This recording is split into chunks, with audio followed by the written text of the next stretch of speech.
Assalamualaikum warahmatullahi wabarakatuh. Selamat pagi anak-anak smart semua. Hai, apa kabar kalian hari ini? Tentunya dalam keadaan baik dan dalam keadaan sehat, tidak kurang suatu apapun. Begitu juga dengan keadaan Bapak. Alhamdulillah, kita patut bersyukur masih dapat bersilaturahmi. Demikian pula dengan pagi ini, kita masih dipertemukan. Walau tidak secara langsung, namun lewat pembelajaran daring atau belajar online dari rumah. Walau belajar dari rumah, anak-anak smart sekalian harus selalu tetap menjaga jarak. Rajin mencuci tangan menggunakan sabun dan selalu menggunakan masker agar kita terlindung dan ikut mencegah penyebaran COVID-19. Meski keadaan yang demikian, tetap harus kita syukuri karena kita masih dapat melaksanakan pembelajaran. Baiklah, sebelum mengikuti pembelajaran daring, jangan lupa dukung channel Bapak ya dengan cara like, komen, dan subscribe channel IC Ayah Fabil agar channel Bapak terus berkembang dan Bapak terus bersemangat membuat materi pembelajaran. Serta jangan lupa membantu orang tua ya anak-anak smart sekalian. Oke, kita lanjutkan kembali pembelajarannya. Tetap semangat dan selalu tersenyum. Baiklah anak-anak smart sekalian, hari ini kita akan membahas muatan materi tema 5 Wirausaha. Sub tema 1 Kerja keras berbuah kesuksesan dalam pembelajaran kelima.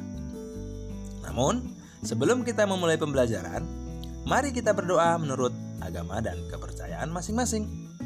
Berdoa, mulai. Berdoa, selesai.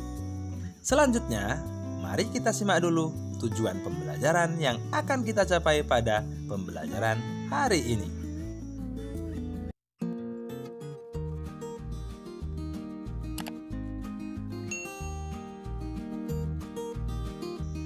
Nah, itulah tujuan pembelajaran yang akan kita capai pada kesempatan kali ini.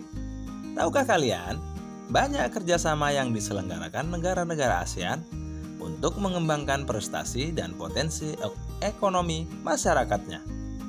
Salah satunya adalah dengan penyelenggaraan SEA Games. Pada pembelajaran sebelumnya, Benny dan teman-temannya berkunjung ke arena pameran budaya negara-negara Asia Tenggara. Setelah berkunjung ke arena pameran negara-negara ASEAN, Benny semakin tertarik untuk mencari tahu lebih lanjut tentang kerjasama antar negara ASEAN. Benny membaca teks dari Warta Ekspor berjudul Mendulang Prestasi Mengembangkan Potensi Ekonomi. Indonesia kembali dipercaya untuk menyelenggarakan kegiatan akbar SEA Games ke-26. Ini merupakan keempat kalinya Indonesia menjadi tuan rumah festival olahraga terbesar se-ASEAN ini, setelah sebelumnya di SEA Games 1979, SEA Games 1987, dan SEA Games 1997. SEA Games ke-26 ini dilaksanakan pada 11-26 November 2011. Upacara pembukaan diselenggarakan secara spektakuler di sepanjang Sungai Musi, sedangkan penutupan di gedung bersejarah Benteng Kuto Besa. Bumi Sriwijaya atau Palembang ditetapkan sebagai tuan rumah penyelenggaraan SEA Games di samping Jakarta yang menjadi tuan rumah pendukung. Dengan demikian, setelah Chiang Mai dan Nakhon Ratchasima di Thailand, salah satu provinsi terbesar di Pulau Sumatera ini akan mencatat sebagai salah satu dari 3 kota yang pernah menyelenggarakan SEA Games di luar ibu kota negara. 2 tahun sebelumnya, Laos yang baru bergabung dengan ASEAN dipercaya menjadi tuan rumah untuk SEA Games ke-25. Indonesia bertekad menyusul keberhasilan Laos tersebut. Sebanyak 542 medali emas dipertandingkan melalui 44 cabang olahraga, 22 cabang dipertandingkan di Palembang, dan 24 cabang dipertandingkan di Jakarta. Setidaknya ada 3 sukses yang dapat dicapai Indonesia terkait pelaksanaan SEA Games ke-26, yaitu sukses prestasi, sukses penyelenggaraan, dan sukses dalam peningkatan perekonomian, terutama di 2 kota tempat terselenggaranya acara tersebut, yakni Palembang dan Jakarta. Peningkatan sektor ekonomi. Dalam hal peningkatan perekonomian, bukan hanya industri besar, penyelenggaraan SEA Games juga berpotensi memajukan perekonomian Sumatera Selatan secara keseluruhan. Menjelang acara, pertumbuhan ekonomi provinsi ini mengalami peningkatan hingga 6,4% disebabkan pembangunan fisik, sarana dan prasarana SEA Games yang menggunakan tenaga kerja besar-besaran. Persiapan SEA Games terlihat telah meningkatkan geliat ekonomi masyarakat di Palembang dan sekitarnya, setidaknya sejak awal tahun 2011. Geliat ekonomi ini terlihat dari dibangunnya sejumlah hotel baru, terserapnya sekitar 4.000 tenaga buruh untuk pembangunan, serta meningkatnya kegiatan di sentra kerajinan rakyat untuk pembuatan cenderamata. Sekitar 5.000 atlet dari negara di Asia Tenggara, termasuk dari Indonesia, akan berpartisipasi dalam ajang ini. Sukses prestasi, sukses penyelenggaraan, dan sukses dalam peningkatan perekonomian tentunya tidak terlepas dari kerja keras dari seluruh pihak. Nah, itulah teks yang dibaca oleh Benny saat berkunjung ke arena pameran negara-negara ASEAN. Untuk itu, tugas bagi anak-anak smart sekalian yaitu menjawab pertanyaan-pertanyaan yang terdapat pada buku tema 5 halaman 49. Selain SEA Games, masih banyak lagi kerjasama yang diselenggarakan antar negara ASEAN. Pada pertemuan sebelumnya, kalian telah membuat peta pikiran tentang peran dan posisi Indonesia dalam kerjasama ekonomi di lingkup ASEAN. Apakah kalian pernah mengamati logo ASEAN? Apa arti dari logo tersebut? Ayo kita cari tahu. Arti bendera dan logo ASEAN. Bendera ASEAN melambangkan ASEAN yang stabil, penuh perdamaian, bersatu dan dinamis. Adapun lambang ASEAN berada di tengah bendera ASEAN. Sedangkan warna bendera dan lambang ialah biru, merah, putih, dan kuning.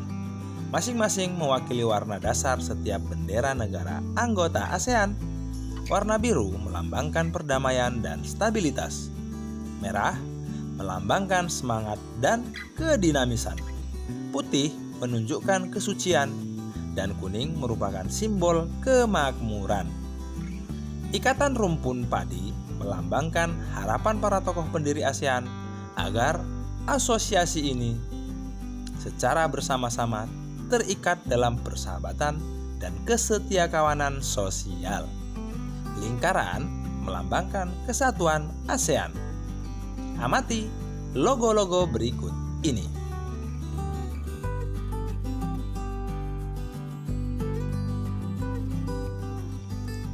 Tahukah kalian bahwa selain digunakan oleh lembaga atau organisasi, logo juga banyak digunakan oleh wirausaha yang ada di sekitar kita?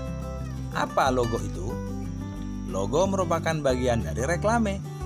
Logo adalah tanda, lambang, ataupun simbol yang mengandung makna dan digunakan sebagai identitas sebuah organisasi, perusahaan, atau individu agar mudah diingat orang lain. Setelah mengamati contoh logo di atas, sekarang rancanglah logo sesuai keinginanmu. Kalian dapat memulai dengan merancang logo individu terlebih dahulu. Langkah-langkah yang perlu kalian lakukan adalah sebagai berikut. Pilih tema yang kamu inginkan, misalnya tentang persahabatan, kebersihan sekolah, kelompok pecinta lingkungan, kelompok pecinta seni, dan lain-lain. Lalu, buatlah simbol atau gambar yang mewakili tema. Kemudian, tuliskan kata atau kalimat yang mewakili tema. Selanjutnya, tulis arti dari simbol, gambar, dan warna dari logo. Baiklah anak-anak smart sekalian, hari ini kalian sudah belajar banyak hal. Antara lain, mengidentifikasi posisi dan peranan Indonesia di bidang ekonomi dalam lingkup ASEAN secara tepat dan menyajikan laporan tentang posisi dan peranan Indonesia di bidang ekonomi dalam lingkup ASEAN secara terperinci. Selanjutnya, mengidentifikasi ciri-ciri logo dan maknanya, serta membuat logo dan maknanya secara benar. Semoga materi yang Bapak berikan kali ini dapat bermanfaat untuk kalian. Tetap belajar, selalu jaga kesehatan, dan jangan lupa untuk selalu beribadah serta berdoa. Dan patuh dan taatlah terhadap kedua orang tua, karena ridho dan restu orang tua akan selalu mengantarkan kita pada keberhasilan dan kesuksesan. Akhir kata, billahi taufik wal hidayah. Wassalamualaikum warahmatullahi wabarakatuh.